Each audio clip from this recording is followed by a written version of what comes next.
Audience and dear NET aspirant, this is RJR sir, and today we will discuss reproduction in organisms chapter.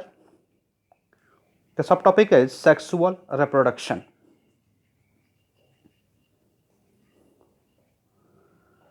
Sexual reproduction is a mode of reproduction which involves the formation of male and female gametes either by the same individual or by the different individuals of opposite sex.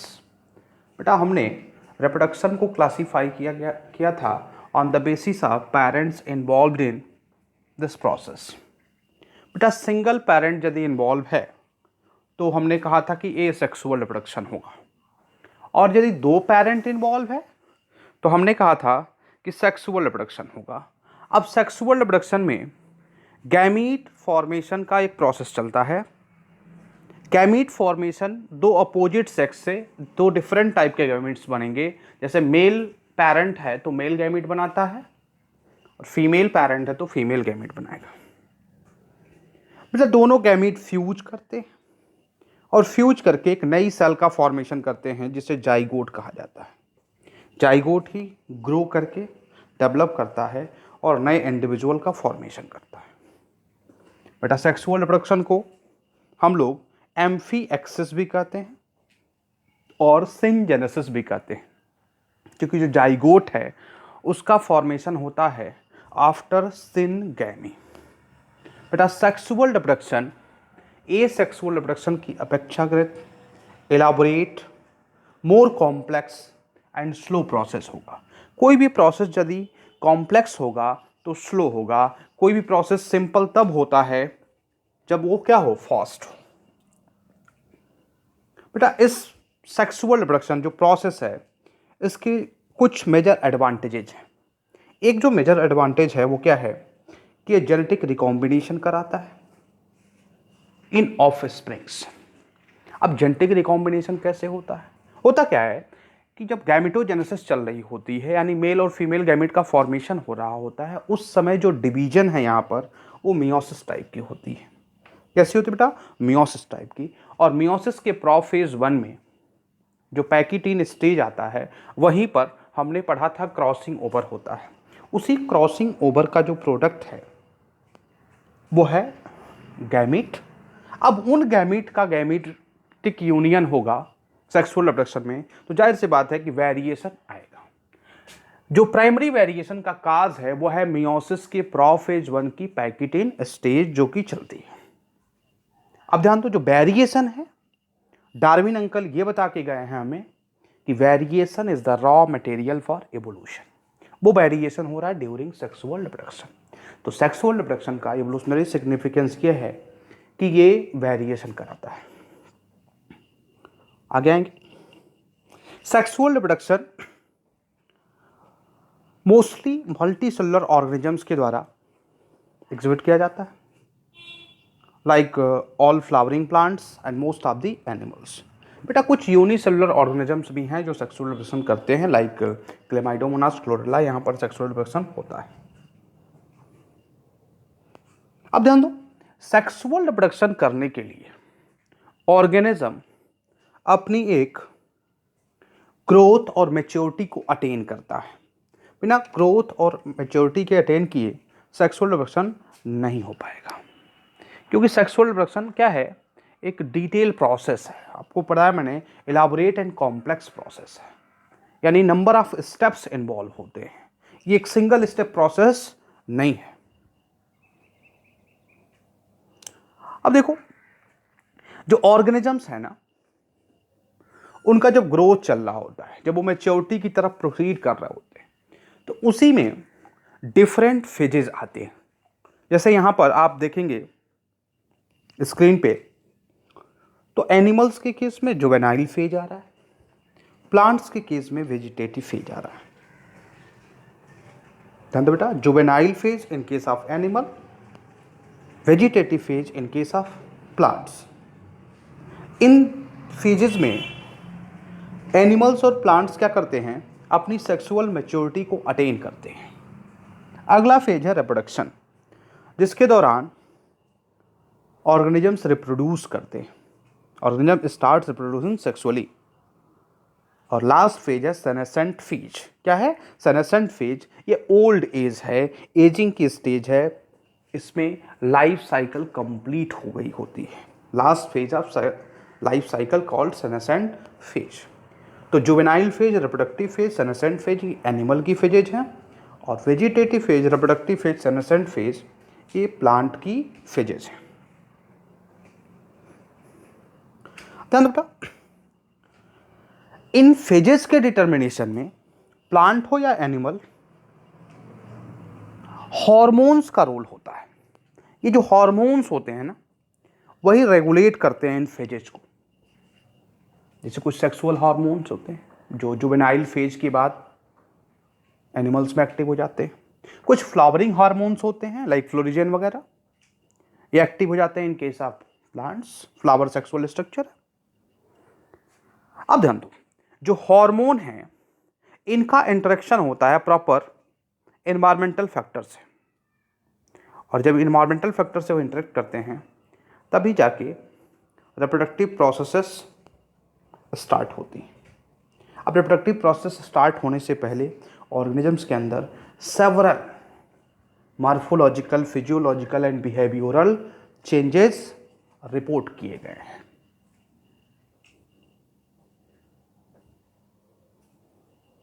आगे आएंगे, sexual reproduction in plant का जिक्र करेंगे। इसमें देखो बेटा, annual and biennial plants जो होते हैं एक clear cut vegetative, reproductive and senescent phase को रिवील करेंगे। क्यों? क्योंकि जो पेरेनियल प्लांट है वो मोस्टली पॉलीकार्पिक होता है। आगे पॉलीकार्पिक को हम डिटेल में बोलते हैं। उसमें वेजिटेटिव, रिप्रोडक्टिव ये दो फेज क्लियर कट तो हो सकते हैं, क्योंकि फर्स्ट टाइम जो फ्लावरिंग होगा उसके बाद हम सबको रिप्रोडक्टिव फेज कंसिडर करेंगे, लेकिन सेनेसेंट फेज कब आएगी इसकी कोई गारंटी नहीं होती। वही इसमें नेक्स्ट पॉइंट है, in perennial these phases can not be defined clearly, नहीं कर सकते डिफाइन, क्योंकि बार बार फ्लावरिंग और fruiting most of the perennial plants में होता है। कुछ प्लांट्स बेटा ऐसे हैं जो अनयूजुअल बिहेवियर शो करते हैं in their flowering, like Neelakurinji plant, Strobilanthes kunthiana. इस प्लांट की कहानी ये है कि हर 12 साल के बाद ये फ्लावर देता है, यानी 12 साल तक ये फ्लावर नहीं बनाता है। एनसीईआरटी के अकॉर्डिंग लास्ट टाइम जो फ्लावर ऑब्जर्व किया गया था वो था 2006। वो ईयर क्या था? 2006 सितंबर टू अक्टूबर के मंथ में नील कुरेंजी प्लांट जो होते थे उसमें मास फ्लावरिंग ऑब्जर्व करी गई in the hilly area of Kerala, Karnataka and Tamil Nadu. और जो फ्लावर्स थे वो पॉइंट ऑफ अट्रैक्शन बने फॉर द टूरिस्ट। लेकिन रिसेंट डाटा जो है आप जान रहे हैं कि 2020 चल रहा है और 2006, तो 14 ईयर का गैप हो गया ना। तो आप कहोगे अगला डाटा क्या है? बेटा अगला डाटा ये है कि 2017 के केस में कुछ जगहों पे नील कुरेंजी प्लांट में फ्लावर रिपोर्ट किया गया है, like hills behind Kumara Swamy temple in Sanduru and Bellary district. बेटा ये जो पॉइंट है ये अकॉर्डिंग टू विकीपीडिया है, लेटेस्ट इंफॉर्मेशन हमने वहीं से लिया है। तो एनसीईआरटी के अकॉर्डिंग भी आपको डाटा याद रखना है और रिसेंट डाटा जो है वो भी याद रखना है, चूंकि एनसीईआरटी में अपडेट अभी आया नहीं।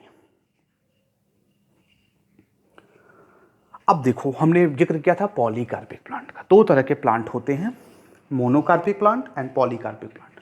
मोनो का मतलब एक, कार्पिक का मतलब क्या? Flowering and fruiting. बेटा वो प्लांट जो अपने पूरे जीवन में केवल एक बार फ्लावरिंग फ्रूटिंग करते हैं उन्हें मोनोकार्पिक प्लांट कहा जाता है, like annual plants, wheat, rice, maize. Biennial plant like radish and carrot. And perennial plant like bamboo. बेटा बैम्बू का जो प्लांट है ना वो 50 से 100 साल बाद एक बार फ्लावर बनाता है। फ्लावर बनाने के बाद वो प्लांट क्या हो जाता है? डेड कर जाता है। यानी पेरेनियल प्लांट में भी मोनोकार्पिक केस रिपोर्ट किया गया है। पॉलीकार्पिक क्या है? वे प्लांट्स जिनमें फ्लावरिंग और फ्रूटिंग बार बार हो रहे हो। For example most of the perennial plants, mango का एग्जाम्पल देख लो, 4 से 5 साल बाद जो ग्राफ्टिंग टेक्निक से प्लांट डेवलप किए जाते हैं उनमें फ्लावरिंग फ्रूटिंग स्टार्ट हो जाती है। और 50 साल, 60 साल, 70 साल जब तक कि कोई एक्सीडेंटल डेथ ना हो प्लांट की, तब तक वो फ्लावरिंग फ्रूटिंग करता रहता है। तो पॉलीकार्पिक क्या है? Most of the perennial plant होता है। कोई भी एनुअल प्लांट ऐसा नहीं है कि जो पॉलीकार्पिक हो, लेकिन पेरेनियल मोनोकार्पिक होते हैं, like bamboo. Sexuality in plant की बात करते हैं। बेटा प्लांट में जब दोनों ही सेक्स एक ही प्लांट पे पाए जाएंगे तो उस प्लांट को बोलते हैं होमोथाइलिक और मोनोसियस प्लांट।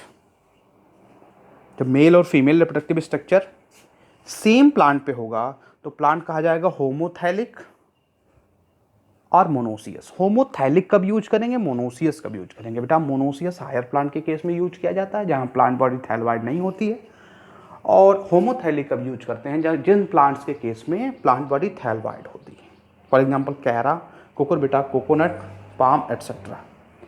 अब यहाँ नीचे देखो तो फिगर है कैरा प्लांट का। कैरा में हमने देखा कि नोड रीजन से ऊगोनियम भी निकला हुआ है फीमेल सेक्स आर्गन, और एंथ्रीडियम में निकला हुआ है मेल सेक्स आर्गन। कैरा की खास बात एक और बता दूं, यहाँ मेल और फीमेल सेक्स आर्गन को कलेक्टिवली कहा जाता है ग्लोब्यूल एंड न्यूक्यूल। यानी फीमेल सेक्स आर्गन क्या है? न्यूक्यूल, और मेल सेक्स आर्गन क्या है? ग्लोब्यूल। ये पॉइंट आप नोट करेंगे, यहाँ से क्वेश्चन एग्जामिनर पूछता है। जस्ट इसके अपोजिट हेट्रोथैलिक और डायोसियस का केस है। बेटा यहाँ मेल और फीमेल रिप्रोडक्टिव स्ट्रक्चर का फॉर्मेशन होता है ऑन डिफरेंट प्लांट्स लाइक मार्केंसिया। मार्केंसिया के थैलस को क्लियरली आप ऑब्जर्व करते हो तो फीमेल थैलस पे आर्चिगोनियम 4 होता है जिस पर आर्चिगोनियम लगे होते हैं, और मेल थैलस पे एंथ्रीडियो 4 लगा होता है जिस पर एंथ्रीडियम लगते हैं। डेट पाम का भी केस यही है। तो ये थी सेक्सुअलिटी इन प्लांट्स। अब ध्यान बेटा, प्लांट का जो रिप्रोडक्टिव स्ट्रक्चर है ना वह है फ्लावर। फ्लावर दो तरह के होते हैं, एक होता है बाइसेक्सुअल फ्लावर। बाइसेक्सुअल फ्लावर का मतलब कि उस फ्लावर के पास दोनों ही सेक्स होंगे, like stamen and pistil. Like stamen and pistil. Stamen unit होता है मेल रिप्रोडक्टिव स्ट्रक्चर एंड्रोसियम का, और पिस्टिल यूनिट होता है फीमेल रिप्रोडक्टिव स्ट्रक्चर गाइनोसियम का। For example China rose, pea etcetera. इसमें फर्स्ट वाले फ्लावर को आप ध्यान से देखो तो पेटल के अंदर आपको स्टामेन दिख रहे हैं और रेड कलर से पिस्टिल दिख रहा है। यूनिसेक्सुअल फ्लावर, फ्लावर के अंदर केवल एक सेक्स होगा, आइदर स्टामेन और pistil. For example papaya, watermelon etcetera.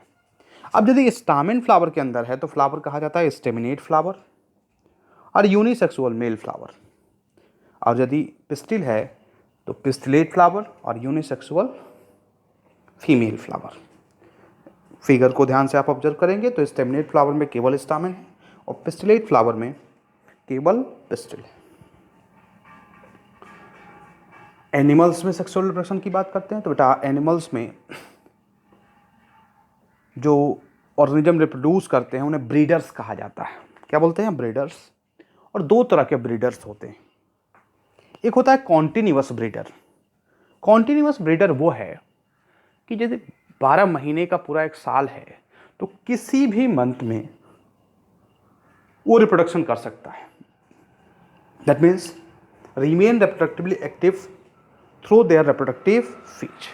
यदि वो रिप्रोडक्टिव फेज में है तो कभी भी रिप्रोडक्शन करे, इसको बोलते हैं continuous breeder. For example humans के केस में किसी भी मंथ में रिप्रोडक्शन की प्रोसेस हो सकती है, लेकिन बहुत सारे एनिमल्स में सीजनल ब्रीडिंग का केस होता है।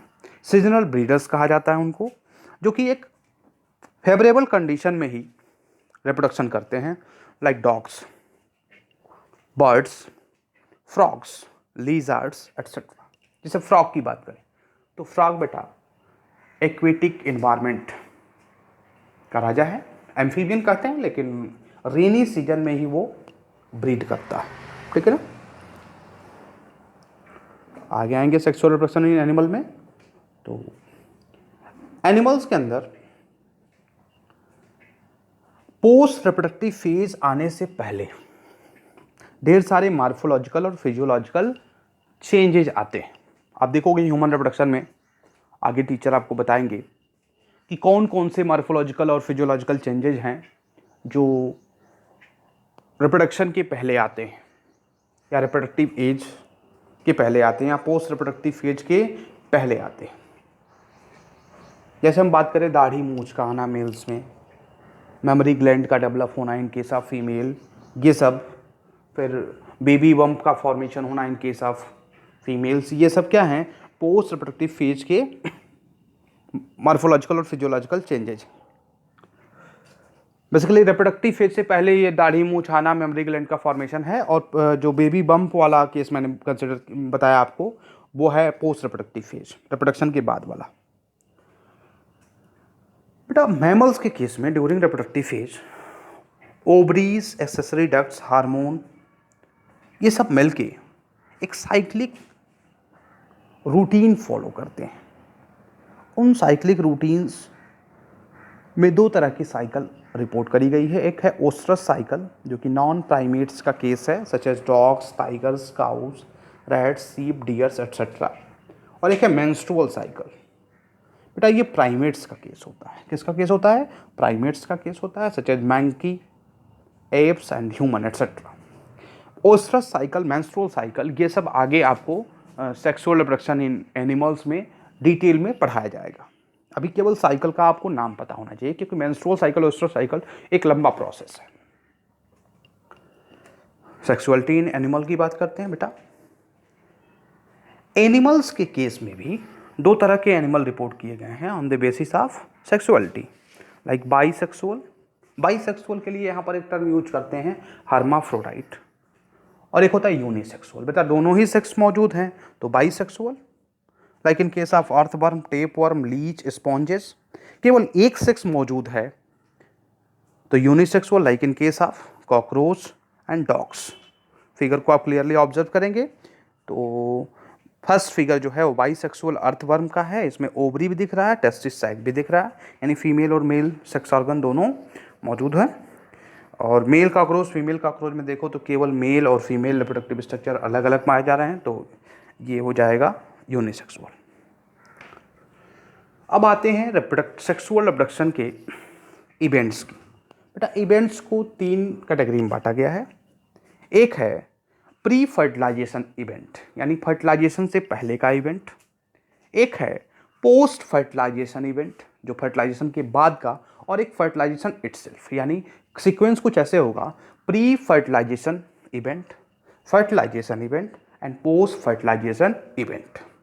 प्री फर्टिलाइजेशन इवेंट को यदि आप देखते हो तो इसमें दो मेन इवेंट हैं।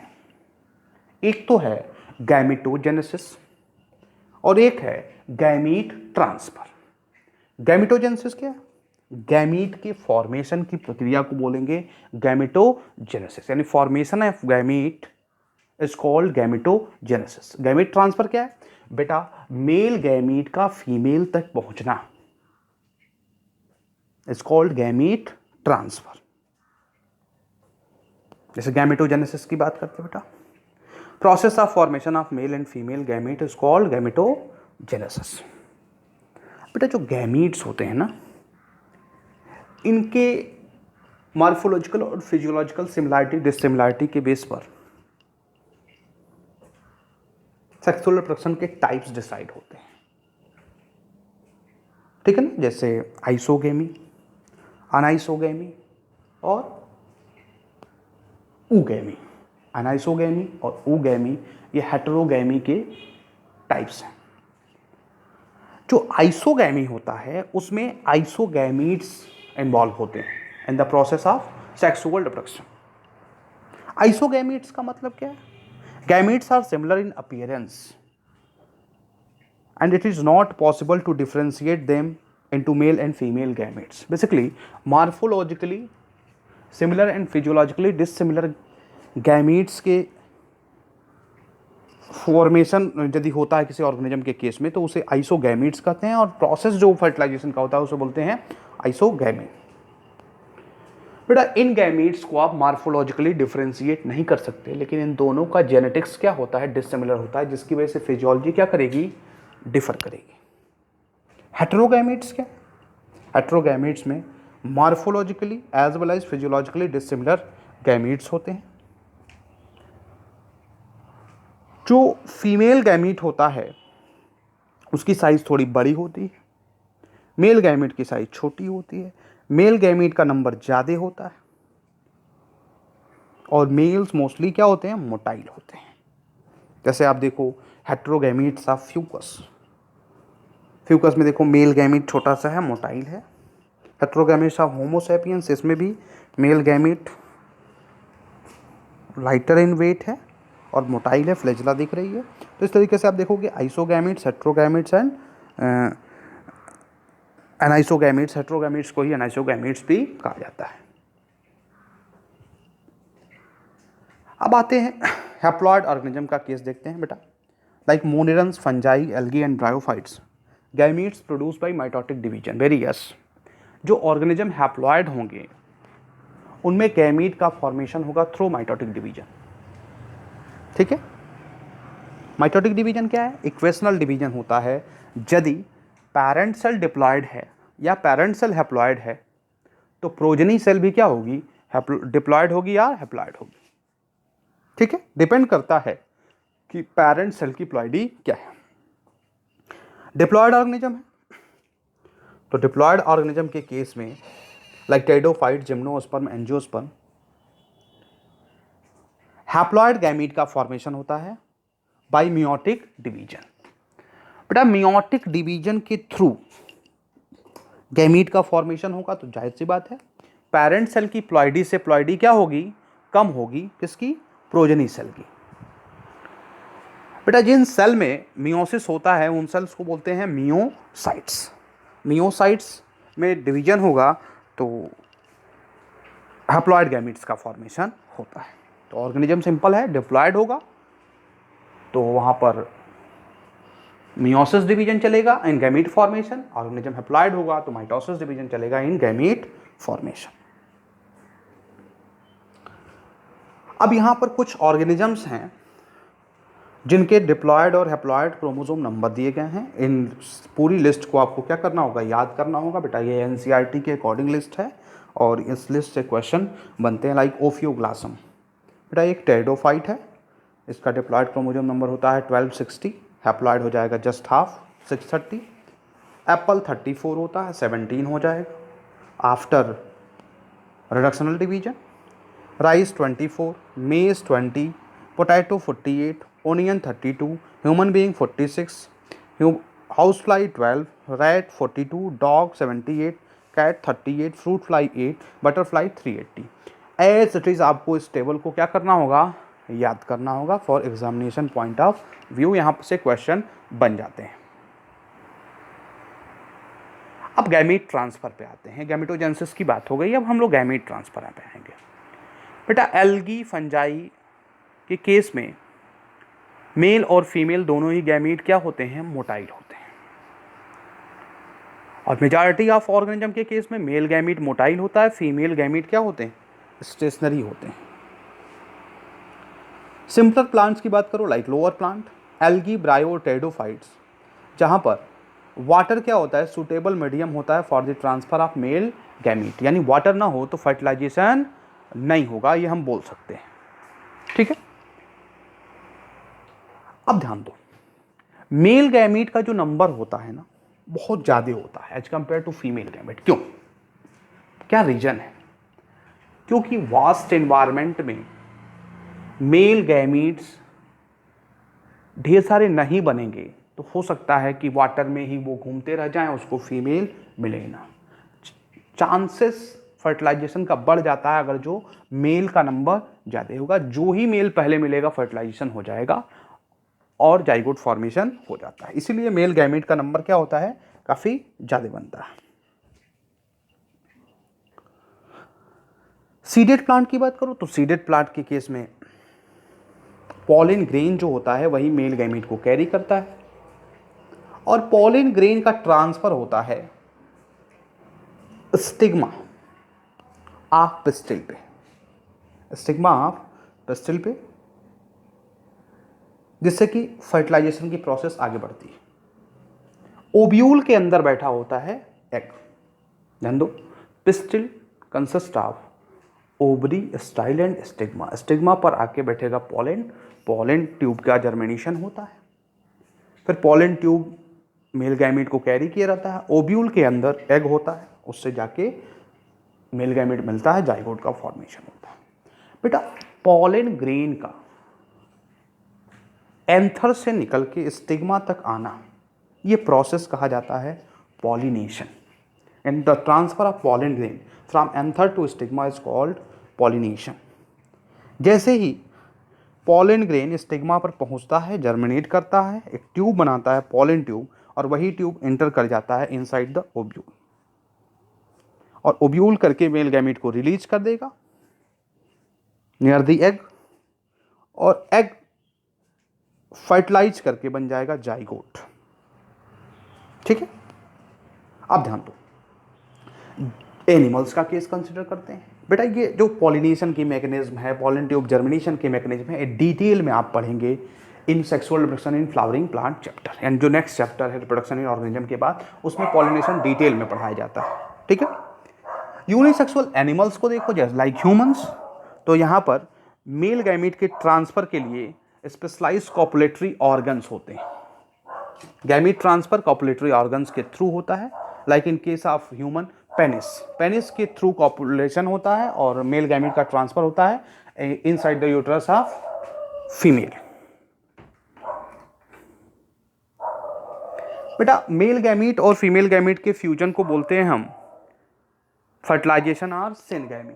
क्या बोलेंगे? फर्टिलाइजेशन और सिनगैमी। सिनगैमी का प्रोडक्ट होता है जाइगोट। अब फर्टिलाइजेशन की बात करें तो फर्टिलाइजेशन दो तरह का होता है, एक होता है एक्सटर्नल फर्टिलाइजेशन और एक होता है इंटरनल फर्टिलाइजेशन। एक्सटर्नल फर्टिलाइजेशन का मतलब होता है कि process of fertilization takes place outside the body of organism, यानी ऑर्गेनिजम्स की बॉडी के बाहर यदि फर्टिलाइजेशन का प्रोसेस हो रहा हो तो एक्सटर्नल फर्टिलाइजेशन कहा जाएगा। Like inside the water, for example in case of algae, fish and in amphibians, external fertilization is reported. बेटा इस केस में जो ऑर्गेनिजम्स होते हैं अपने गैमीट को डिस्चार्ज कर देते हैं इनसाइड द वाटर। वाटर में फीमेल गैमीट घूम रहा है through swimming process, male gamete भी घूम रहा है थ्रू स्विमिंग प्रोसेस, और मेल गैमीट का अट्रैक्शन होता है, स्पीसीज स्पेसिफिक अट्रैक्शन होता है, जिसमें कीमोटैक्टिक स्टिमुलस सेक्रेट करता है फीमेल गैमीट, और जो मेल गैमीट है वो जाके फर्टिलाइज कर जाता है विथ फीमेल गैमीट। ठीक है ना, यहाँ पर भी मेल गैमीट का नंबर बहुत ज़्यादा होता है as compared to female gamete. Internal fertilization, बेटा फर्टिलाइजेशन का process inside the body of organism यदि होता है तो उसे बोलते हैं internal fertilisation.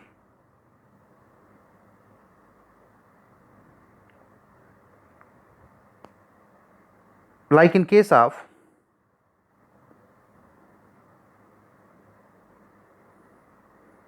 higher plants and higher animals, like in case of higher plants and higher animals, bryophyte, pteridophyte, gymnosperm and angiosperm, internal fertilization is reported। यहाँ पर female gamete non motile होती है और फीमेल बॉडी के अंदर इसका formation होता है। मेल गैमीट मोटाइल होता है और मोटाइल मेल गैमीट मेल की बॉडी के अंदर बनेगा, या तो बाइसेक्सुअल केस है तो एक ही बॉडी के अंदर बनता है। फीमेल गैमीट यहाँ पर भी क्या होगा? कम होगा, और मेल गैमीट का नंबर क्या होता है? काफ़ी ज़्यादा होता है। सीड प्लांट्स का केस कंसिडर करते हो तो वहाँ पर पॉलन ट्यूब हेल्प करता है नॉन मोटाइल मेल गैमीट को इंटर करने में inside the body of female. Post fertilization event पे आएंगे। पोस्ट फर्टिलाइजेशन इवेंट के दो मेजर स्टेप हैं, एक है जाइगोट फॉर्मेशन और एक है embryogenesis. Zygote formation just after fertilization होता है और एम्ब्रियोजेनेसिस आफ्टर जाइगोट फॉर्मेशन की प्रोसेस है।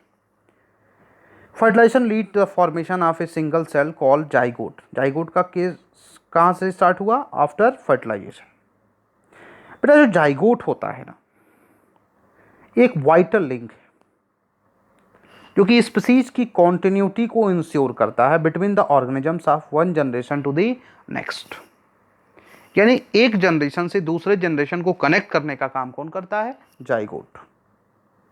जाइगोट का डेवलपमेंट डिपेंड करता है कि ऑर्गेनिज्म की लाइफ साइकिल कैसी है और जिस एनवायरनमेंट में वो बना है वो एनवायरनमेंट कैसा है। यानी दो बातें डिपेंड करेगी कि ऑर्गेनिज्म की लाइफ साइकिल कैसी है और जहाँ ऑर्गेनिज्म है, जिसका जाइगोट है, उसका एनवायरनमेंट कैसा है। जैसे फंजाई एल्गी के केस में जाइगोट जो होता है बिफोर जर्मिनेशन एक रेस्टिंग स्टेज में चला जाता है, और रेस्टिंग स्टेज में जब जाता है तो वहां पर एक थिक वॉल का फॉर्मेशन होता है,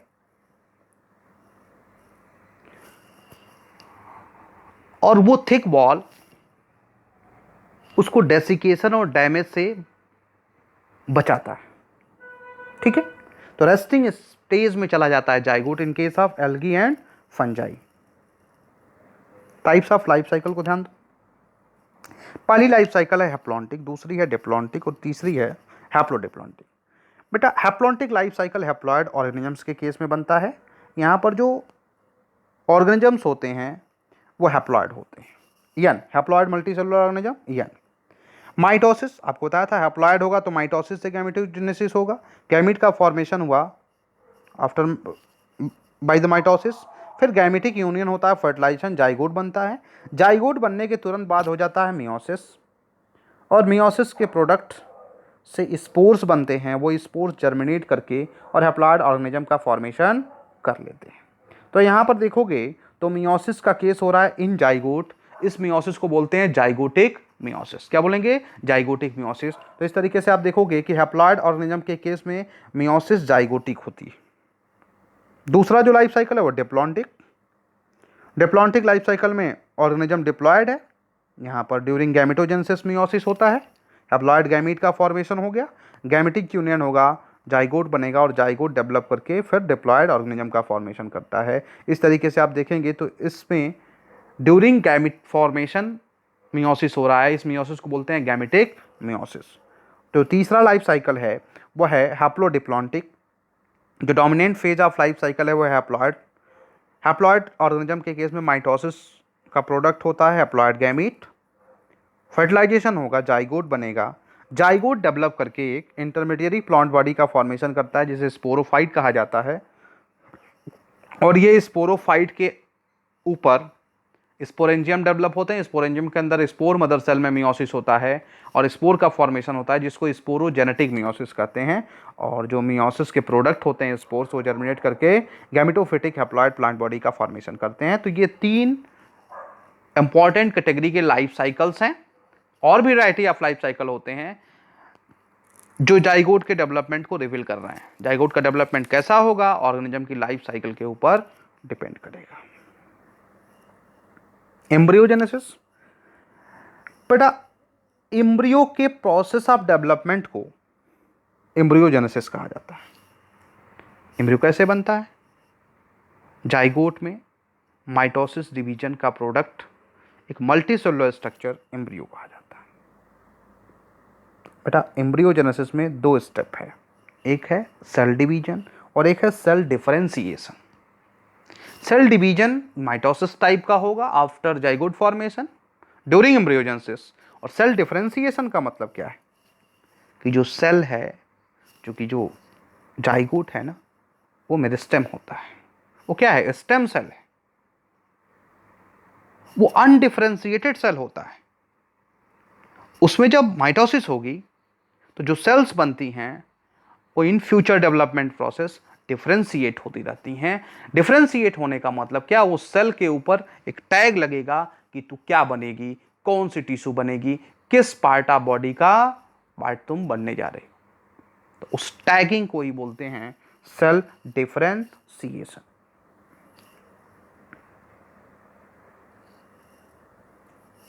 अब ध्यान दो बेटा, पोस्ट फर्टिलाइजेशन इवेंट में ही ड्यूरिंग जाइगोटिक डेवलपमेंट, जाइगोट का डेवलपमेंट आउटसाइड द बॉडी होगा या इनसाइड द बॉडी होगा, इसके बेस पर टाइप्स ऑफ एनिमल रिकॉग्नाइज किए गए हैं। जाइगोट का फॉर्मेशन होगा inside the body of female. अब फीमेल के बॉडी के अंदर ही जाइगोट डेवलप हो रहा है या फीमेल की बॉडी के बाहर जाइगोट डेवलपमेंट हो रहा है। इसके बेस पर 3 तरह के एनिमल रिकॉग्नाइज किए गए। एक है ओबी पैरस, एक है बीबी पैरस और एक है ओवो बीबी पैरस। ओबी पैरस क्या है? ओबी पैरस का मतलब कि जाइगोट का डेवलपमेंट होगा आउटसाइड द फीमेल पेरेंट, यानी जो फर्टिलाइज एग्स हैं वो फीमेल बॉडी के बाहर आ जाते हैं और जो फर्टिलाइज एग होते हैं उनकी कवरिंग होती है हार्ड कैलकेरियस सेल की बनी होती है, कैल्शियम कार्बोनेट की कवरिंग होती है उस पर। और ये केस देखा गया है रेप्टाइल्स और बर्ड्स के केस में। रेप्टाइल्स और बर्ड्स के केस में आफ्टर इंक्यूबेशन पीरियड हैचिंग का प्रोसेस होता है और एग की सेल टूटती है, वहां से यंग वंस का फॉर्मेशन हो जाता है। बीबी पैरस क्या है? बीबी पैरस एनिमल्स के केस में जाइगोट का जो डेवलपमेंट होता है वो फीमेल पेरेंट की बॉडी के अंदर होता है और एक सर्टेन एज ऑफ ग्रोथ के बाद यंग वंस का फॉर्मेशन होगा और वो यंग वंस बॉडी के बाहर आते हैं। Like majority of mammals including in human, zygote body के अंदर डेवलप होता है। After 9 month of gestation period young ones produce in the form of birth. तो यहाँ पर बर्थ होता है। रेप्टाइल्स और बर्ड्स के केस में हैचिंग के प्रोसेस से यंग वंस का फॉर्मेशन हो रहा है और यहाँ पर क्या, बर्थ की प्रोसेस होती है। अब ध्यान दो, बीबी पैरस के केस में जो यंग वंस होते हैं उनके सर्वाइवल के चांसेस ज़्यादा हैं। क्यों? क्योंकि वो प्रॉपर डेवलपमेंट बॉडी के अंदर ही हुआ रहता है। जो एनवायरनमेंट में मेजर चैलेंजेज हैं उससे वो बचा रहता है। लेकिन जो ओबी पैरस हैं वहाँ पर ये चीज़ें नहीं होती हैं क्योंकि वहाँ एम्ब्रियो का डेवलपमेंट हो रहा है आउटसाइड दी बॉडी। अब यहाँ देखो, ओबी पैरस एग लेइंग मैम बर्ड्स है, ये बर्ड है तो यहाँ एग है, अब वो बर्ड उसकी देखभाल करती है, फिर हैचिंग होता है। और बीबी पैरस यहाँ पर बर्थ होता है, ठीक है ना। यहाँ एग लेइंग है ये और यहाँ पर क्या होता है, बर्थ होता है। ओबो बीबी पैरस बेटा कुछ ऐसे एनिमल्स हैं जिसमें फीमेल एग को अपनी बॉडी के अंदर ही रखती हैं आफ्टर इंटरनल फर्टिलाइजेशन, तब तक जब तक कि वो हैच होने योग्य ना हो गया हो। और जैसे ही हैच होने के योग्य होगा फीमेल एग प्रोड्यूस करेगी। अब वो एग बाहर आएगा और उससे यंग वंस का फॉर्मेशन होता है। तो यहाँ पर भी क्या है, एग लेइंग एनिमल ही वो कंसिडर किया जाएगा। वो बात अलग है कि एग तुरंत डिस्चार्ज नहीं हो रहा है, वहाँ पर एम्ब्रियोजेनेसिस का formation inside the egg, inside the body of female हो रहा है। लेकिन इसके केस में मदर एम्ब्रियो को कोई नरिशमेंट प्रोवाइड नहीं करता है। क्यों? क्योंकि जो सेल ऑफ एग है वो प्लेसेंटा का फॉर्मेशन नहीं होने देता है। जो बेटा ये बीबी पैरस है ना, बीबी पैरस के केस में during embryonic stage female body से जो एम्ब्रियो होता है उसका कनेक्शन होता है थ्रू प्लेसेंटा, तो यहाँ नरिशमेंट मिलता रहता है। इसके केस में चूंकि एक बैरियर है, जो सेल का बैरियर है, वो प्लेसेंटा का फॉर्मेशन नहीं होने देता है, जिसकी वजह से नरिशमेंट एग के अंदर जो योक है उसी से होता है। For example in case of shark and reach. Flowering plants में देखो जाइगोट ओब्यूल के अंदर बनता है और जैसे ही ओब्यूल बन जाता है,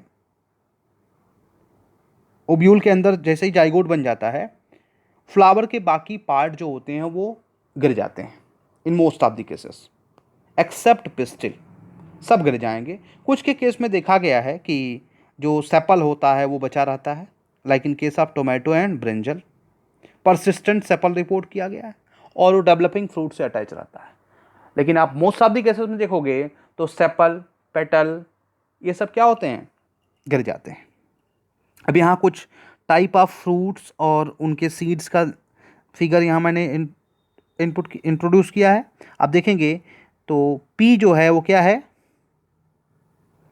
पेरिकार्प है, प्रोटेक्टिव पेरिकार्प है। और यस क्या है, सीड है। सीड पहले क्या था, ओव्यूल था। और पी क्या था, ओवरी की कवरिंग थी। क्या थी, ओवरी की कवरिंग थी। In ovule the zygote divide several times to form an embryo, very yes. आपको मैंने पहले भी बताया कि जाइगोट में several round of mitotic division होंगे तो एम्ब्रियो का फॉर्मेशन होता है। ओव्यूल की जो वॉल होती है वो हार्ड हो जाती है, हार्ड होके सीड कोट बनाएगी। वो क्या बनाएगी, सीड कोट। जो वॉल ऑफ ओवरी होती है वो स्वेल कर जाती है, वो पेरिकार्प का फॉर्मेशन कर लेगी। ठीक है। As a result the ovary develops into fruit which develop a thick wall called pericarp. Pericarp का जो फंक्शन होता है वो प्रोटेक्टिव होता है, वो ओव्यूल को क्या करेगा, प्रोटेक्ट करेगा। और जैसे ही सीड मैच्योर करता है, सीड क्या हो जाएगा, डिस्पर्ज हो जाएगा। और डिस्पर्ज करके under favourable condition seed germinate करके नए प्लांट्स का फॉर्मेशन करता है। ये डिटेल साइकिल हो गया एंजियोस्पर्म, और तरीके के सीडेड प्लांट जो होते हैं जिम्नोस्पर्म भी उसमें आएगा। Thank you.